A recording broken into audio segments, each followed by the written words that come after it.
This is John, and this is Chapter 1, Emergency Medical Services System Overview. So first things first, if you think about what we do in EMS, is we respond, of course, to emergencies. And if you think about it from the perspective of the patient or patients, is they call 911 or someone calls because someone's having possibly the worst day of their life. And there's a lot of tension, there's a lot of emotions going on when you arrive at scene. No matter what the scene might be, whatever you encounter out in your career, we must always be courteous and respectful to all the people that we encounter. These people, they're homeless people, uh, they're argumentative, they're confused, they're egotistical, whatever it might be. We need to be calm, cool, and collected, and be very, very respectful to these people. If you think about what this does, so if you think about someone who's trying to start an argument with you, so you arrive on scene, there's a patient or a patient's family member there, and they start accusing you of taking too long to arrive at scene, whatever it might be. If you think about the underlying causes of this, remember this is probably their worst day of their life. That's their perspective, and they're very, very upset, and they're trying to vent all of these emotions. And unfortunately, a lot of times we kind of become the person that they want to vent on. Just look at it from the perspective of why are they doing this? They're not being disrespectful to you on purpose. They're just responding to what's going on. So if you remain calm and courteous and respectful, it helps to kind of tamp down the situation, kind of diffuse whatever's going on at scene, and makes things run a lot smoother.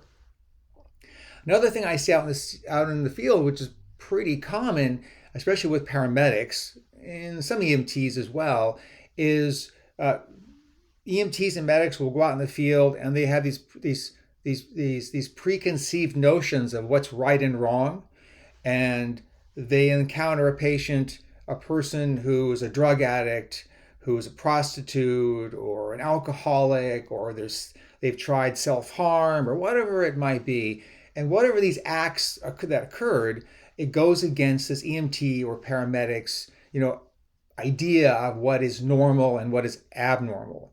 Well, it's not really our job to judge that. Our job is to treat them symptomatically, get them to the hospital, the right hospital for what's going on with them, and have the physicians deal with whatever's going on. If you're going to stand there and go, you're a dirty drug addict, and you better change your life, or you're going to be dead in 6 months, that's just non-productive, just crap going on that really should never happen. So never be judgmental. Whatever you see, whatever you hear people say, it's really not your job to try to guide them in their life choices. Lastly on this is I see a lot of ego kind of interfering with patient care. You have paramedics, firefighters, EMTs, police officers, doctors, nurses, all these people. I won't call them alpha males, alpha females, but I will call them, they're very, very strong personalities. And you do encounter, I encountered a lot of paramedics in my career where it's their way or the highway. Well, it's not about them, it's not about me, it's not about you, it's about the patient. Whatever gets the patient the best care in the shortest period of time.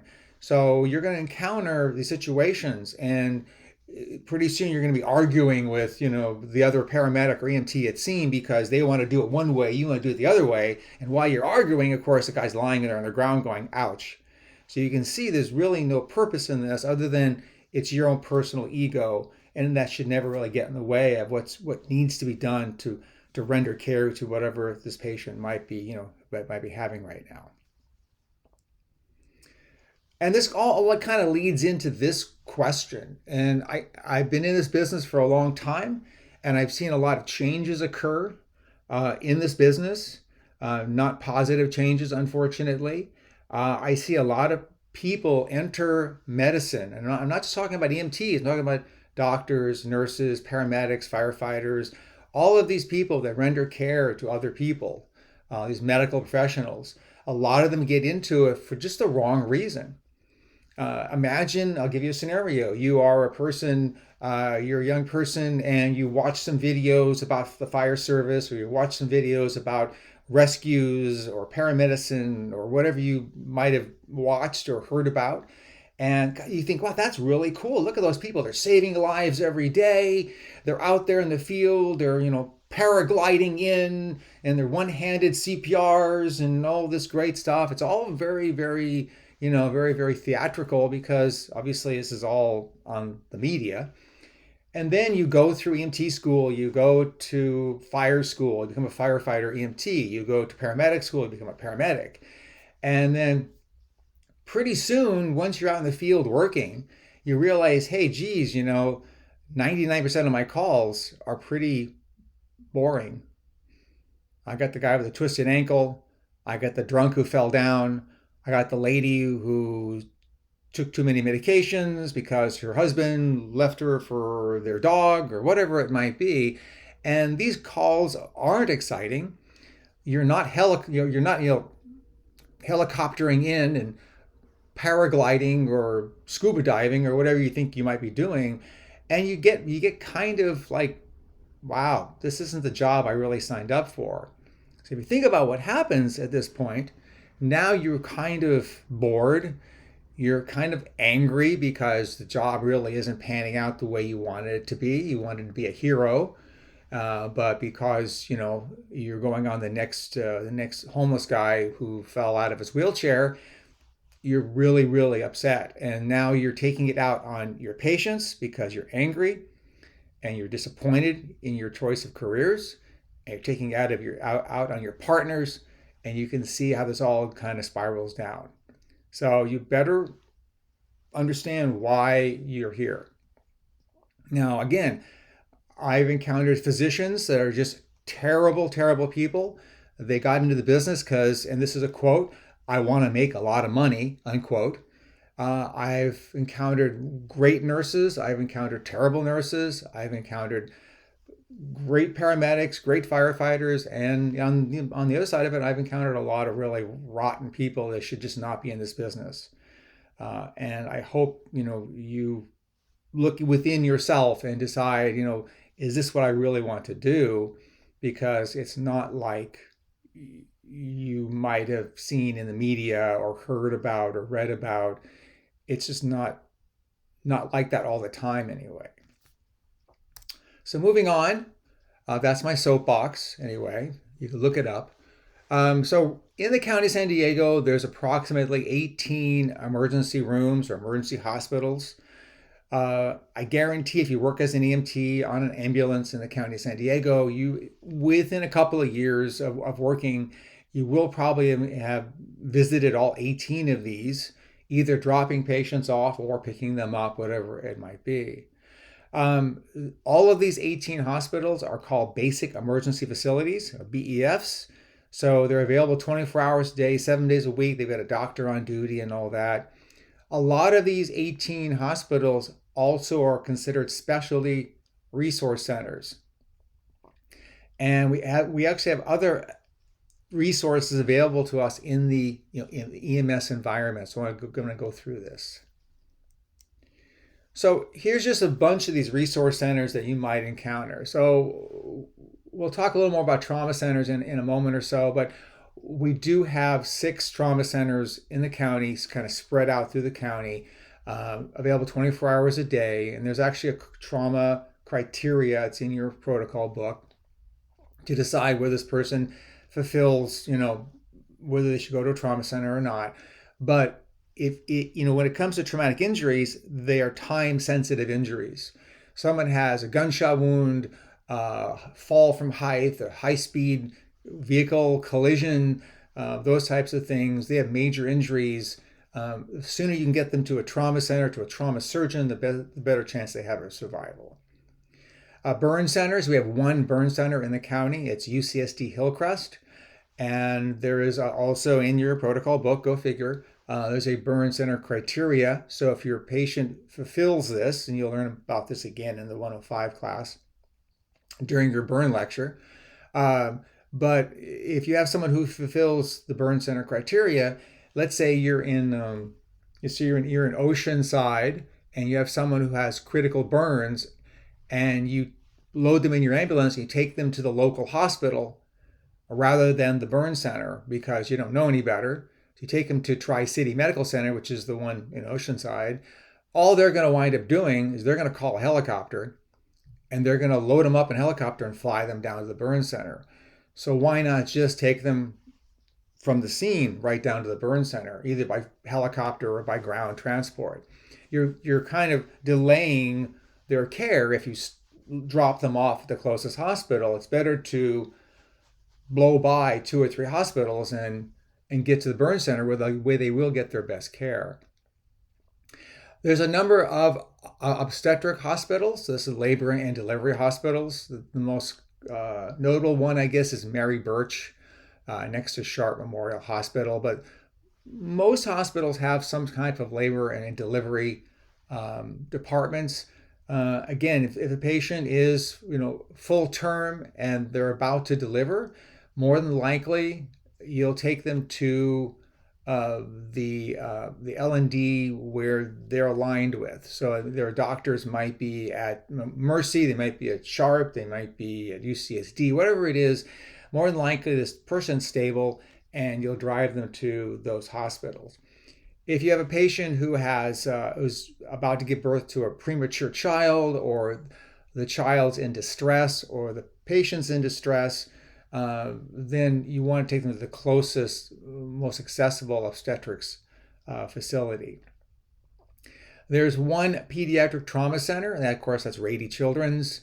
And the definition of a pediatric for that facility is any patient who appears to be 14 years or younger in age. There's some exceptions to that, which you'll learn about, but in most cases that really does apply.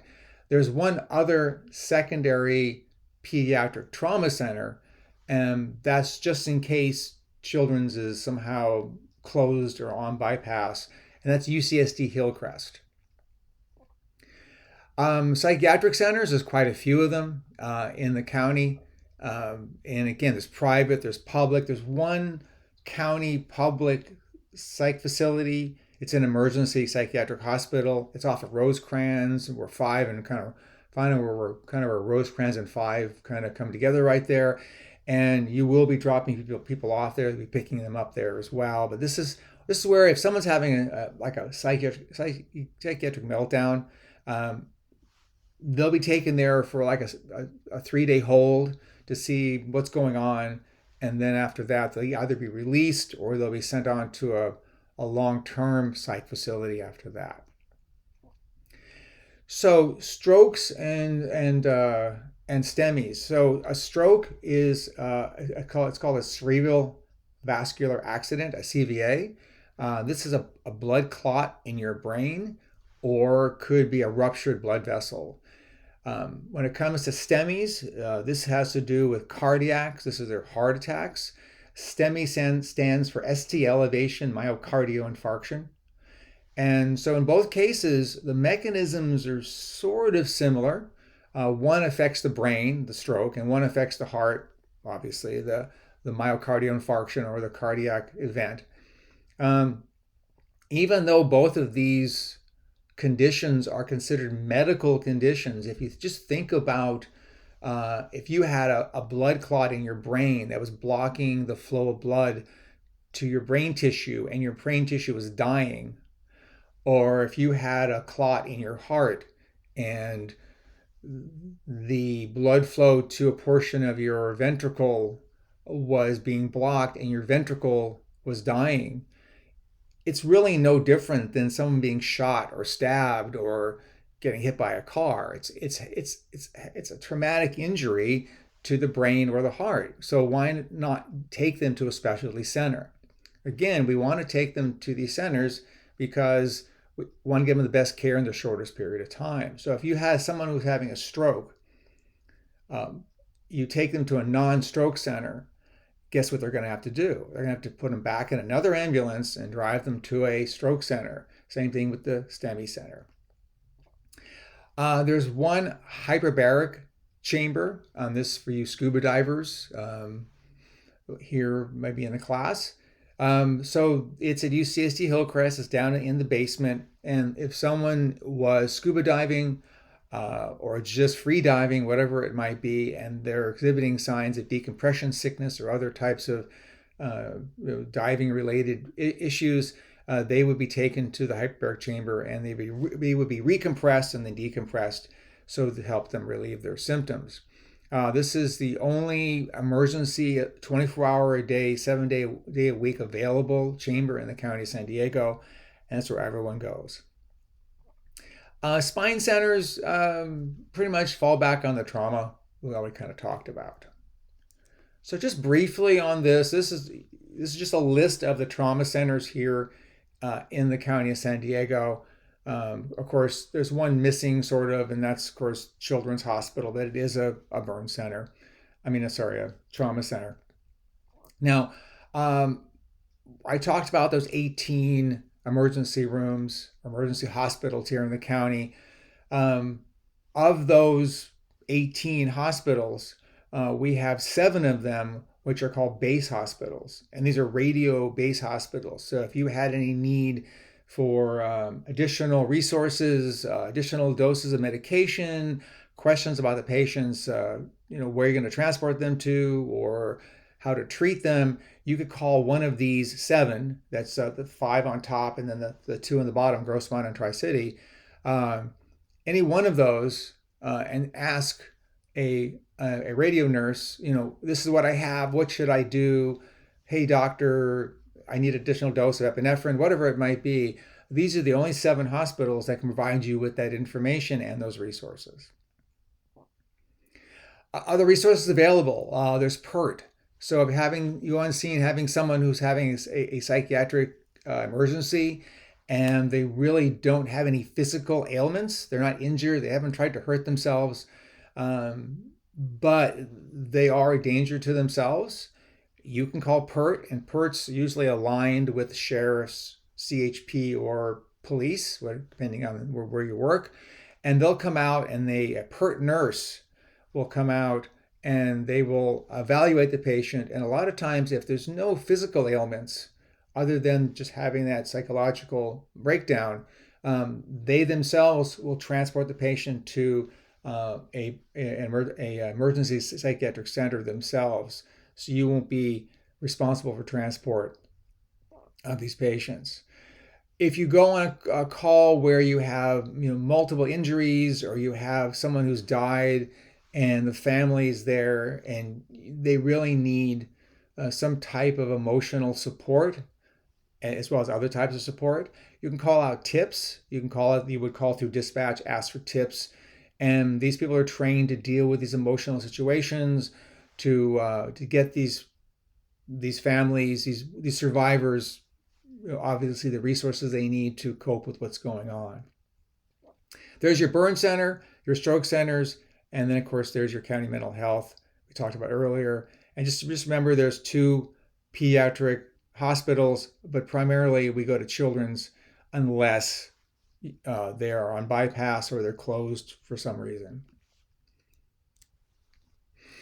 So levels of training per National Registry, and of course the state of California. These are the 4 levels that are recognized. First responder, EMRs they call them. Obviously this would be a security guard, a police officer, lifeguard possibly, who has not gone through EMT school yet. And they're probably the very first people that are going to encounter the patient. They're probably the ones going to be calling 911 or calling for additional resources. And they're a really good source of information for us. They might have actually witnessed the event. They saw what happened. So maybe if you and your partner show up and someone's, at the mall, and this is a mall cop or something, and, maybe have one person go to the patient's side and assess the patient, and the other EMT could go and speak to the EMR about what they saw, what they heard. It might give you some insight into what's happening.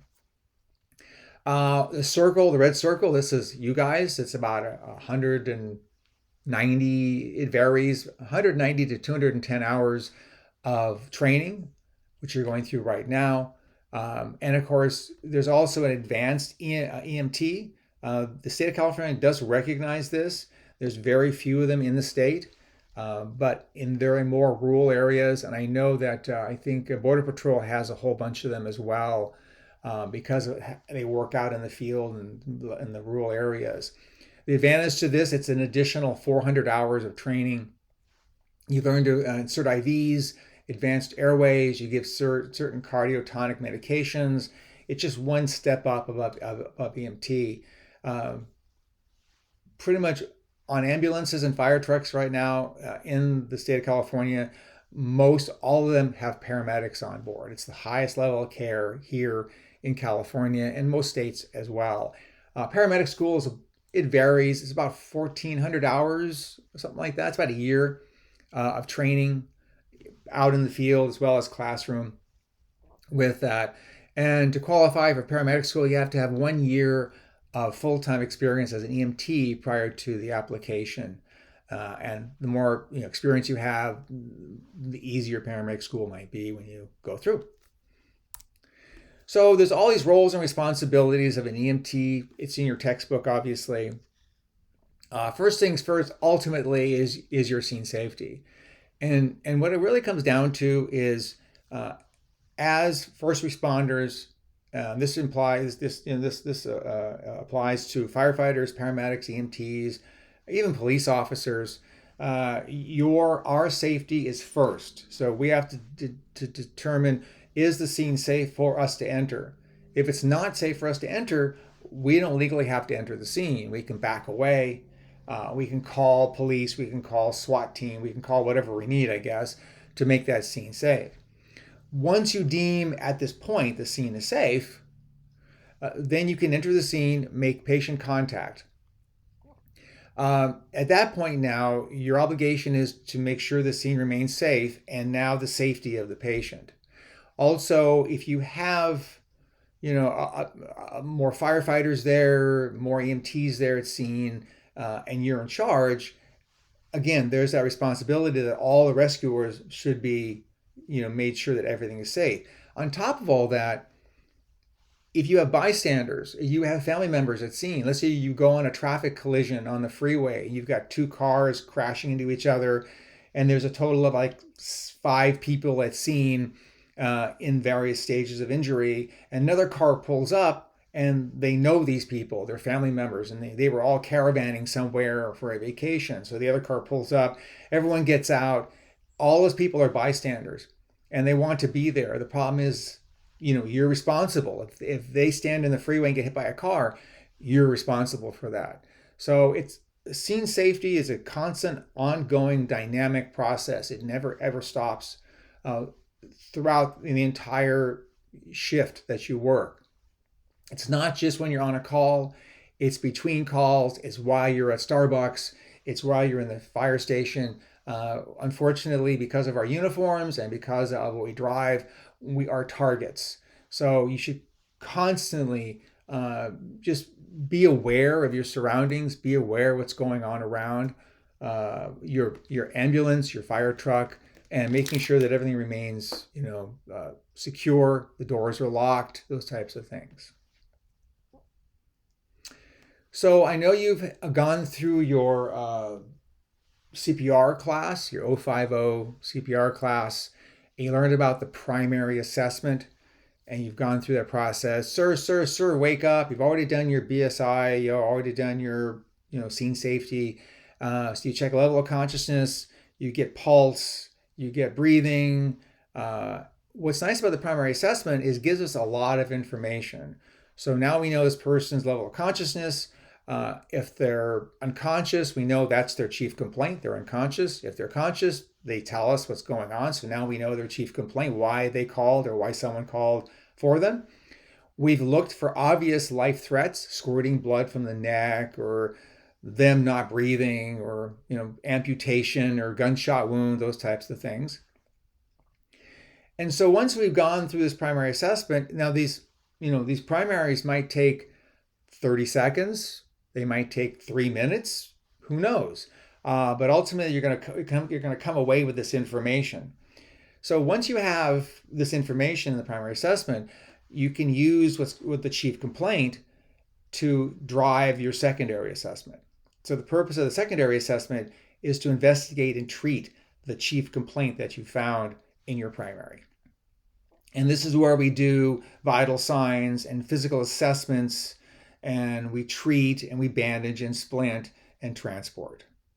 Now, as you're going through the primary and the secondary, things can change pretty quickly. People who were unconscious a minute ago, they might wake up, and that's a change of condition. A person who's awake might go unconscious right in front of you. That's another change of condition.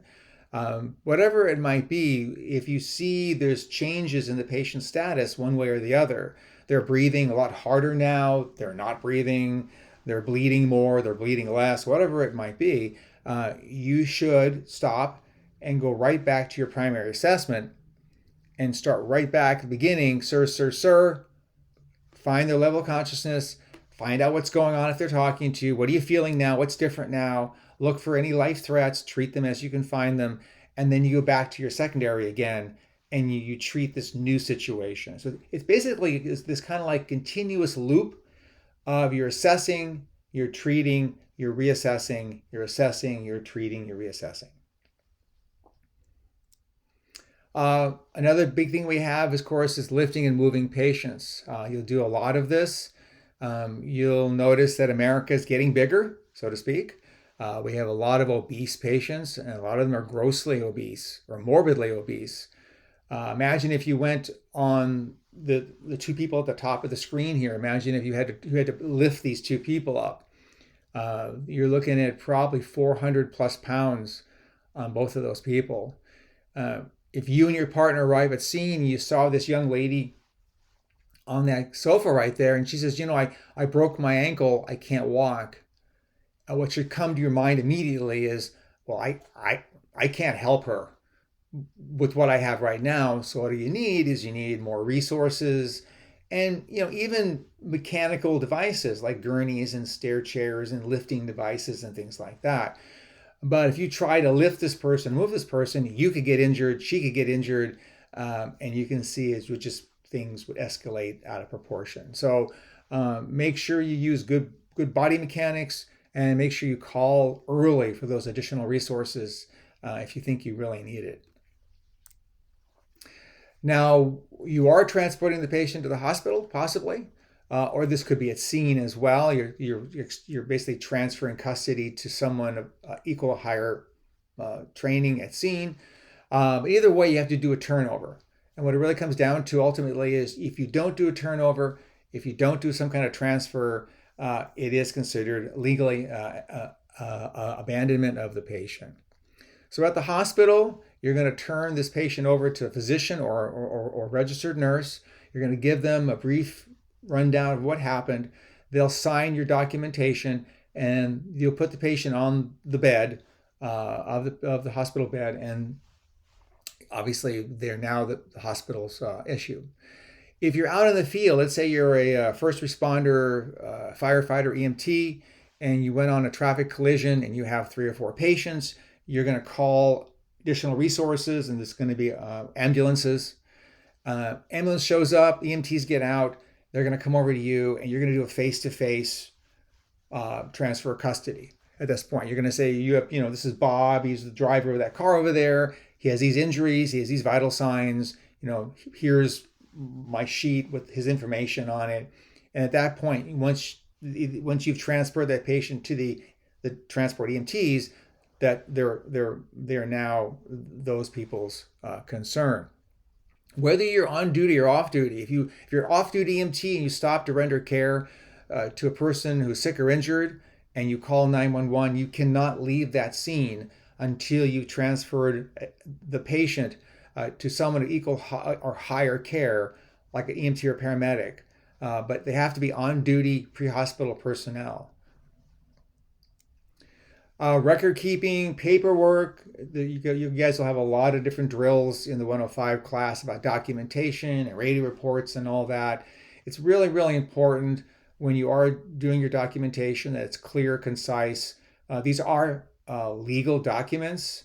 They're held for 10 years and they can be subpoenaed in a court of law. So If you do good, proper documentation, it's accurate, it's clear, it's concise, and you do get called to court either as a witness or a plaintiff.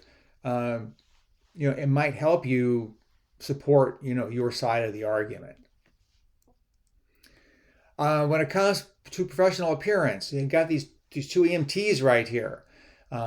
Which one would you want to arrive at your front door at 2 o'clock in the morning when your child's sick? Let me think about this. So I know this sounds like a cliche, but appearance does really matter. If you think about us as individuals, it's not really about us as individuals. Whatever you wear off duty, it doesn't really matter. I mean, to me anyway. But when you're on duty, you should look professional, because when someone calls 911 at midnight or 2 in the morning or 5 o'clock in the afternoon, there's a certain anticipation of what they're expecting. Someone who's professional, who looks professional, someone they can trust. And which of these two guys would you trust most? I know it's kind of a cop out, but it's just human nature. So we want them to trust us because obviously we arrive at a house, we've never seen this house before, we've never seen the occupants of this house, they've never seen us, we're total strangers, but they trust us because what we represent as EMS personnel, not as individuals.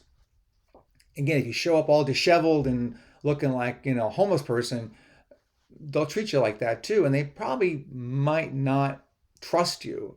And if you can't gain their trust, you really can't really do a good job of assessing and treating and caring for whoever you're dealing with. When it comes to knowledge and skills, so you might know by now or not, I'm not too sure, but every July 1st the protocols change in the county of San Diego, and this is pretty normal throughout the state of California. And once a year protocols do change, and it's your job to make sure that you update and make sure all that knowledge and skills remains current. It's your legal responsibility to do so. One more thing really on this is there's a number of these high risk, low frequency skills that you're going to learn in this course, which you might only use like once a year. So if you kind of ignore them and you don't, like for instance, we have a splint called a Sager splint. It's a traction splint, and they're required to be on every ambulance in the county of San Diego. You might use it 5 times in your entire career. So, but knowing how to use it, knowing how to take it apart, put it together, how to apply it to the patient under a stressful situation, like someone's injured, someone's yelling, they'll be in a lot of pain. The only way you're going to be able to do this is to take this thing out of its packaging like once a month at least.